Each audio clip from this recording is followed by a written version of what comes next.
What if I told you that medieval wood could last for centuries, not because of magic, but because of forgotten science? Welcome back to The Lost Tactician, where we uncover the tactical genius of history, the survival strategies, the battlefield innovations, and the material wisdom that kept civilizations standing against the relentless assault of time itself. Today we're not discussing weapons or warfare, but something equally vital to survival shelter. Specifically, the wooden structures that housed armies, protected civilians, and served as the backbone of medieval infrastructure. Stand before any ancient timber-framed cathedral or Norse-staved church, their wooden beams still bearing weight after 800 winters, and you'll face an unsettling question. How did they do it? The answer lies far beyond simple beeswax. In a sophisticated arsenal of natural compounds and application techniques that represent some of the most practical material science ever developed. This is survival at its most fundamental, the battle against decay itself. The common mythology suggests medieval builders simply rubbed beeswax onto their timbers and hoped for the best. That's a comfortable fiction. Any craftsman working with structural wood knows that beeswax alone offers minimal protection, a thin barrier that weathers away within seasons when exposed to rain, sun, and the gnawing persistence of wood-boring insects. For decorative furniture kept indoors, beeswax sufficed. But for the massive oak beams supporting a fortress gatehouse or the pine posts anchoring a bridge across a river swollen with spring melt, something far more aggressive was required. Medieval artisans weren't working with modern pressure-treated lumber or synthetic sealants. They were facing a tactical problem: how to make organic material, essentially compressed sugar and cellulose that every fungus and insect finds delicious, become hostile territory for the organisms that cause rot. Their solution required understanding the enemy and deploying multiple defensive layers, each serving a specific purpose in the long campaign against entropy. The first weapon in the medieval arsenal was paradoxically destructive: fire itself.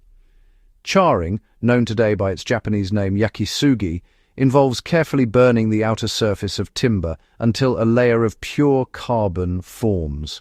Imagine the scene in a medieval workshop. Flames licking up the length of a freshly hewn post, the craftsman controlling the burn with practiced precision, knowing exactly when to extinguish before the structural wood beneath suffers damage. This wasn't mere scorching, it was controlled carbonization, transforming the wood's outer cells into an inert crystalline armor. The carbon layer sealed the pores, creating a surface so chemically stable that water simply couldn't penetrate. Fungi require moisture and oxygen to colonize wood. The charcoal layer denied them both. Insects found the carbon unpalatable and impenetrable.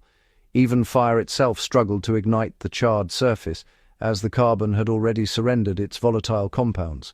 Posts treated this way could remain buried in damp soil for centuries without rotting. Archaeological excavations across Europe continually unearth these blackened sentinels still intact, while nearby untreated wood has long since returned to earth. Where charring served as the foundation, pine tar functioned as the waterproof overcoat. Produced through the slow pyrolysis of pine stumps and resin-rich roots in earthen kilns, a process that filled medieval forests with acrid smoke and took days to complete, pine tar emerged as a thick, black, viscous liquid that medieval shipwrights and builders prized above almost any other substance. Painting this tar onto wooden surfaces created a barrier so effective against water that it became the primary sealant for Viking longships and the massive timbers of medieval harbours constantly battered by salt spray. But pine tar offered more than mere waterproofing. The natural phenolic compounds within the tar possessed powerful antiseptic and fungicidal properties, actively poisoning any organism attempting to colonize the wood. The sharp, medicinal smell of pine tar came from volatile terpenes that insects found repellent. Medieval builders discovered through empirical observation what modern chemistry would later confirm.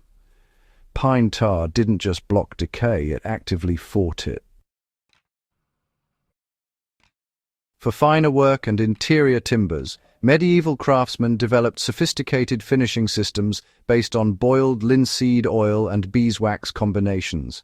Linseed oil, extracted from flax seeds through pressing and then heated to accelerate its polymerization, penetrated deep into wood fibers, where it hardened into a water-resistant matrix. The boiling process, often done with added metallic dryers like iron sulfate, whose chemistry the artisans understood only through practice, created an oil that would actually cure and harden rather than remaining perpetually sticky. Multiple thin coats were applied over weeks, each layer soaking in and cross-linking with the wood's cellulose structure.